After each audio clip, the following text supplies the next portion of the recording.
It is overtime here again at Old Favorite Friday, talking about incredible classic beers, talking about old beers, talking about old ales, and talking about Old Peculier. This is a beer by Theakston Brewery out of England, and this is a beer that I tried very early on in my craft journey, just going through the shelves at Total Wine & More, and because they had the biggest selection, and just picking everything out, and just trying everything I could. And I honestly remember having this beer the first time and being not that impressed. It was fine, it was tasty, but it just didn't really stand out to me as anything special. Come, 15 years later, 20 years later, and revisiting this beer, and I go, what was I missing back in the day? And what it was subtlety, flavor, and drinkability. This is an old ale, strong ale in some connotations, even though it's only 5.6 ABV, but when this beer was first created back in the 1890s, being 5.6 was kind of relatively strong for the time period. This is a dark, delicious beer that picks up all these flavors like toffee and like lightly dusted fig, black cherry, so some dark fruits in there. To go along with some kind of almost caramelized malts, a little bit of roast in there as well, as you can probably tell by the dark color of this beer, but earthy hops to balance the whole thing out.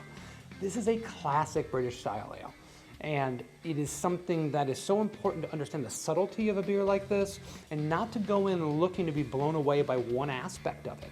It's really, really delicious, and at 5.6%, and the hop balance to those interesting like fruit flavors, really, really drinkable. And I can imagine goes really, really well with different kinds of foods.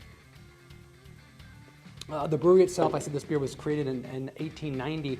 The brewery itself was founded in the early 1800s. So this is a brewery that's been around for a long time making beer. I have a good friend of mine, Phil Clark, who is a British gentleman who was just down here for our anniversary party. If he's watching this, I would love to see what he thinks about this beer because he knows more about British beer than anybody I know. But from a novice maybe for British beer or someone who is not kind of in the culture of British beer, this really stands out to me as something special, something unique, and something that we should be appreciating as American craft beer consumers, because a beer like this really kind of set the table for what flavorful beer could taste like for the American brewing palate and for the breweries that are trying to create these legacy styles, but also put our own little American spin on it. I have to go back in for a little bit. One more of these beers I will say that you really want to have warm up a little bit. Do not serve a beer like this super, super cold. Let it warm up. And I think more that fruit flavor is going to come out. That malt flavor is kind of going to be released in the glass and really round out the flavor profile in a really interesting way. This is the kind of beer that I think is meant for more of a long draw system, a hand pumped beer that's a little bit lower in carbonation and a little bit higher as far as temperature goes, because it's going to be a little bit more expressive. And by the way, you can do some of that just by putting your hands around the glass and warming it up with a little bit of body heat. Some of that can be done there.